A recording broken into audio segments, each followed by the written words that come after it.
Alright, welcome back. Alright, we're going to close all the information out back with this original symbol that we have already looked at. And I just want to offer it some support from the book of Enoch, which is talking about the Watchers, this one named Azazel, which has been taught men to make swords, knives, shields, breastplates.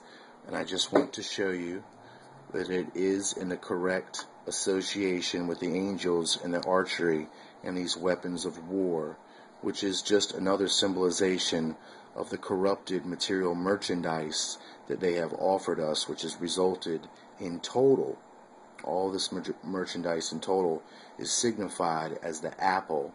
And of course, these very ancient cliche sayings are telling us that in the past. That's how we know the truth as a babe or a suckling, because we hear these things in the world.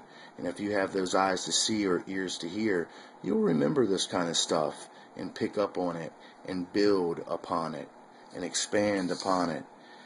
And if you're lucky enough, you begin to understand upon it and how it fits in with the micro to the macro. So now check this out. We have the garden, we have the merchandise, even suggestive understanding that this is Lucifer, who said he was, where the Bible states he was perfect in all thy ways. From Eden hast thou been. Thou hast been perfect until iniquity was found in thee. So he was perfect in the beginning of the garden event, as the biblical narrative states. And that's what the symbolism is portraying, the biblical narrative, because the kings of the earth, you think that they don't understand Scripture? You think that they can't see, when they read the Bible, they're seeing a reflection of their doings as the wicked of the earth? They know that. They seek to fulfill that.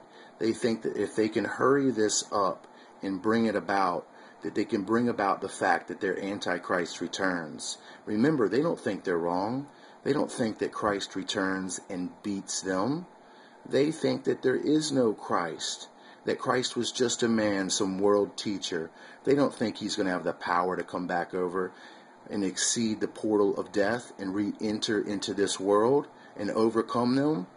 But man, he does. He does have that power over these terrestrial energies and these beings of terrestrial physics, these spiritual energy beings, which he himself is the creator of. And they try to deny that fact. Well, they are going to be surprised. They're going to be very surprised. But until then, we must suffer their presence. And we must overcome them with the knowledge that they hide from us. And that's what I'm trying to show you here. So we see that the flower is present, the merchandise, the fallen angels. And then I wanted to say here that we even represent the formation of Babylon springing up at the end where it should. And then we have the eye where it should be. And then right here at the bottom, with the Babylon reflection, the illusion, right here we have the emergence of the Antichrist, right where he should be, even right. Because remember, the Antichrist is represented as that eye. He is that one that covets, that causes us to covet that material, as he has coveted that material, as they have symbolized themselves coveting that carnal flesh, which is that material. This thing will fractivate or expand or project into all directions, and it will cover all territories and reveal all the answers. You just have to look deep enough to see it. So here's the symbol that should help you see. This is the micro, this is the macro. Lucifer enters in the garden event, the greater, the lesser light, Eden, Genesis. We have his representation in the flesh as the serpent, 666. That is the atom carbon signature, which represents them coming into the flesh right where they should. Then we have the material illusion that springs up about of the knowledge of good and evil, which is materialized in the material illusion of merchandise, which transforms itself as it should, fittingly, into the symbolic New York double, the Big Apple, macro Babylon.